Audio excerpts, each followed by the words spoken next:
Hi, I'm Matt, the in-house VirtualBoy-ologist here at Red Pepper, and welcome to another edition of Touch on Tech, where we get smart on the latest and emerging technology so we can share it with you. Join us.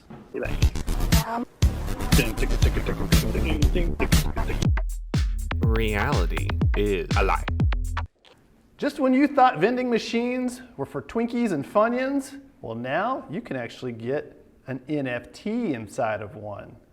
There's now an NFT vending machine that allows you to go up, use your Apple Pay, and it'll spit out a little cartridge, and then you scan in the QR code, puts it into your wallet. Now it's yours. You own the color. So who knows? You may see a Bored Ape or a CryptoPunk in one of these vending machines, which those things are hundreds of thousands of dollars, and maybe one drops down and gets stuck. Or if you're lucky, two pop out, and you get two. Just like your two bag of Funyuns. Talk about non-fungible tokens. Frito-Lay. Why is my watch going off? Oh, it's Tom Brady.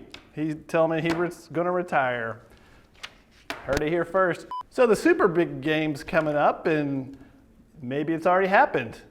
I don't know when you're watching this, but regardless, there's a big thing happening, and it's NFTs in the super big game. Bud Light's gonna release a new beer called Next, and in order to commemorate it, they're gonna offer up a bunch of $399 NFTs that you can buy. And not to be outdone, Miller Lite is also gonna get into the metaverse game during the Super Bowl. And since they can't actually advertise in the Super Bowl, since Bud Light owns the rights, and they've created a virtual bar inside Decentraland, which allows you to go in as a little avatar and walk around and hang out with other people that are enjoying the Super Bowl as well. And your reward for visiting this virtual metaverse bar? Well, you get an exclusive preview of one of their commercials, just for you. You get an invisible beer, you can't even drink it. So. Hey, a body animal, huh? Let's get rowdy up in here, huh? The Australian Open recently did the Australian Open in the metaverse. They created a little land for you to go hang out in, and you could buy NFTs that represent little squares on the courts. And if the final match winning point gets hit onto your square, well, you win Australia. You actually get to own Australia. Generative art balls, NFTs. Perfect. Yeah, see, if you would have said that back in 2019. Also confusing. Well, since everybody's getting into the metaverse game, of course, Walmart's gonna be there. And here's what the vision of Walmart's future in the metaverse looks like. In a land of infinite possibility, we've got a recreation of Walmart. And just like in a regular Walmart, you're gonna find all types of interesting things, like milk in the grocery store part. You just pick up your milk, check it out. I really don't need milk, and I don't need metaverse milk right now either. It's just like your local Walmart, and just as chaotic. Yeah, I could use one of those.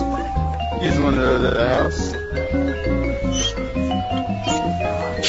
Dang. So Metaphysic, which is the company that did the Tom Cruise deepfake, which looked like Tom Cruise was doing all these things that he really was not doing, they've gotten funding to take their technology into the metaverse, which means they're going to be able to create realistic looking avatars that are almost indistinguishable from real humans.